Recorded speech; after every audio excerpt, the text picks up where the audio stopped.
Hi all, greetings from the apocalypse. I've gotten a bunch of questions about polishing compounds and polishing wheels and like why should you use one over the other or like which is better, etc., etc. So I thought we would talk a little bit about the basics of like how they're put together and how you would decide for yourself like, well, what's worthwhile to use.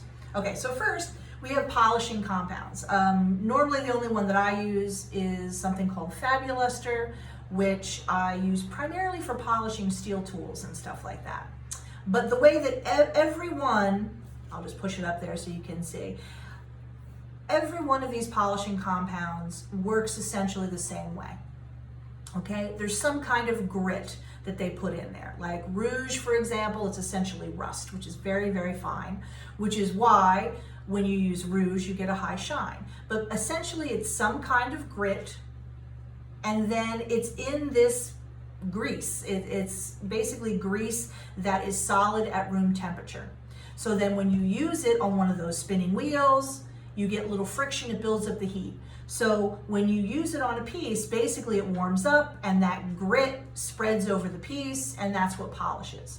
That's why using polishing compounds like this on a spinning wheel is like the dirtiest method, because you're literally taking dirty, gritty grease and spreading it everywhere. And that doesn't mean that that isn't what you're gonna do sometimes, but I'm just saying like that's like literally what you're doing, and that's why it's the filthiest thing. I'm a little fussy. Shocking, I know. So I really only use polishing compounds like this and a spinning wheel when like I have to, because it's the dirtiest of all of the processes. Now, why would you have to or not have to? So if you're polishing a very large piece, like a big cuff bracelet or something like that, you can't use a little wheel like this on the flex shaft to polish it. Well, you can, but it's gonna take you forever, you know what I mean? And you're gonna get all kinds of little stripy marks in it because this is so small.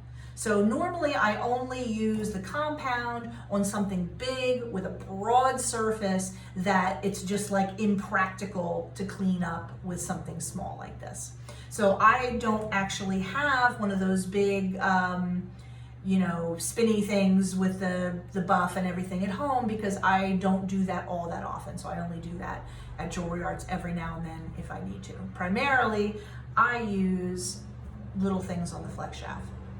So how is this different? Honestly, this is not really all that different. Every single polishing wheel that exists, again, is some kind of grit, big, small, big grit gives you a rougher surface, smaller grit gives you a finer surface.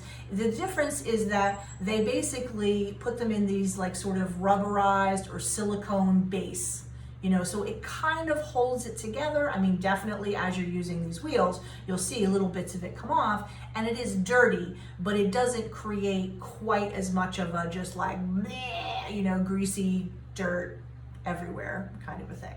So for small pieces and small areas and stuff like that, I use stuff on the flex shaft. I use, little polishing wheels. The shape you choose is gonna depend on the shape of the surface you're working on, etc., etc.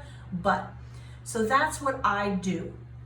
I only use polishing compounds when I have to, because they're like extra filthy, and especially like rouge. Once you get that in your studio, it's just sort of, I banned it in my studio about 5 years ago when I finally just was like, well, why do we have to have this?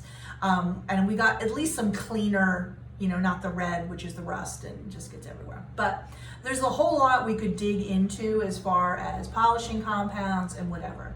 But these are just the broad outlines. Small piece, use stuff on your flex shaft if you have a flex shaft. It's a little bit cleaner, makes a little bit less of a mess.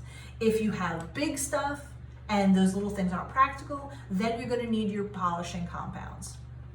Now, I think I talked about this in another video, but just so you know, by the way, Dawn dishwashing liquid is the best way to get rid of any of this stuff. Like when you're done, toothbrush, a couple drops of Dawn, scrubba, you wash it away, it cleans up better than any other method I know of. So unless you work on really big pieces and stuff like that, like, you know, great big cuffs, it's usually not worthwhile for you to get you know, the big polishing machines with the spinning wheels that you put the buffs on. That's not usually really necessary. I don't have one at home. I just find them really dirty, and I try to avoid that when possible. But so that's just a little information about all of this and which you want to use in what situation. I know jewelry making is not obviously a like super clean pursuit, so it's not that you can make every decision based on dirt, but I do try to keep things like as clean as is reasonably possible. So unless you're working on real big pieces, you can easily just use stuff on your flex shaft to polish it up, and it'll be, you know, it'll do the job, and it'll create a little bit of dirt, but not like a huge amount. Okay, so that's my thoughts for today on polishing compounds, etc. We'll talk again soon. Bye.